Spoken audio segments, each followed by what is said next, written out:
Smashlee from Smashlee Stitches, and this is Knitting in Pajamas. Today we're talking about my biggest knitting fail. Knitting fail number one. This was, I think, the second scarf I've ever made. It was for my husband, who literally never ever wore it. And I can see why.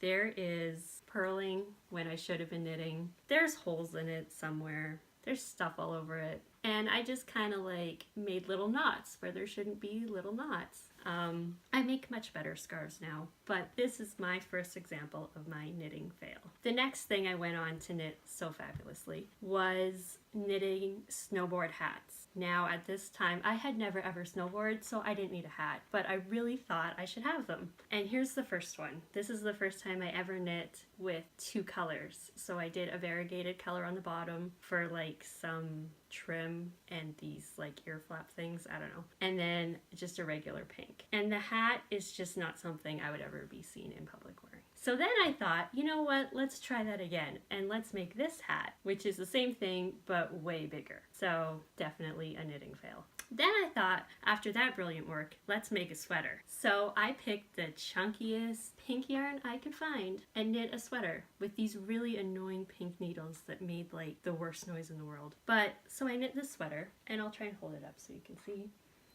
And I did things like pick up my stitches the wrong way, so there's a big like purl side here. I sewed it together wrong, so my seam is actually on the outside and it doesn't fit at all, which is why I never really finished it, because I would never wear this. But this was the first sweater I ever made. Now for my last knitting fail is my epic sock. This is the first time I ever knit a sock, and it was for my mother-in-law. It was supposed to be a Christmas present, and I don't know at what point during this I decided that it would fit her, but it clearly doesn't. It's like the size of a stocking. And again, I knit things like inside out. Like here, for example, you can totally see my color changes. There's holes in it. Like, it's a ridiculous sock. The whole point of this is that now I knit really good. So the point of all these knitting fails is, first of all, a little bit to make fun of me, but the other point is that if you keep trying, and if you're a beginner knitter, everyone makes mistakes. And even now, I make tons and tons of knitting mistakes, and I've been knitting for like 8 years now.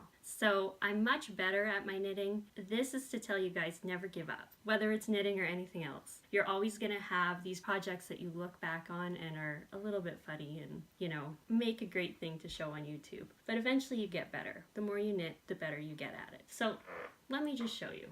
Knitting sock that really sucked. Now I make slippers. These are puppy slippers that I made, and I've actually made these years ago. I've made probably 100 pairs of these, not all with puppies, but slippers. So the more you knit, the better you get at something.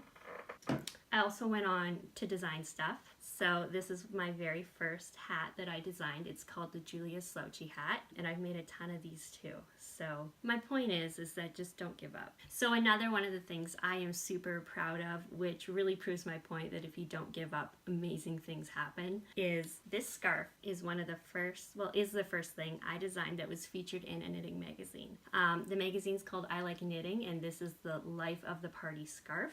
It's made with Karen Cakes, which is one of the best yarns out there right now. Super fun to knit with. And so yeah, I've now grown to be a knitting designer. There's a lot of misconceptions about knitting. I mean, like, normally what do you think of when you think of knitting? It's grandmas and sitting by the fireplace with your bunch of cats, knitting mittens for all your grandchildren, which is great, but that's not all it is. I am proof that you can go from something like a knitting fail to actually being featured in a magazine. So for anyone out there who's having trouble knitting, I promise you, just keep going and amazing things will happen. If you want more Smashlee stitches, click on the links below for all my social media. And don't forget to subscribe for more knitting in pajamas.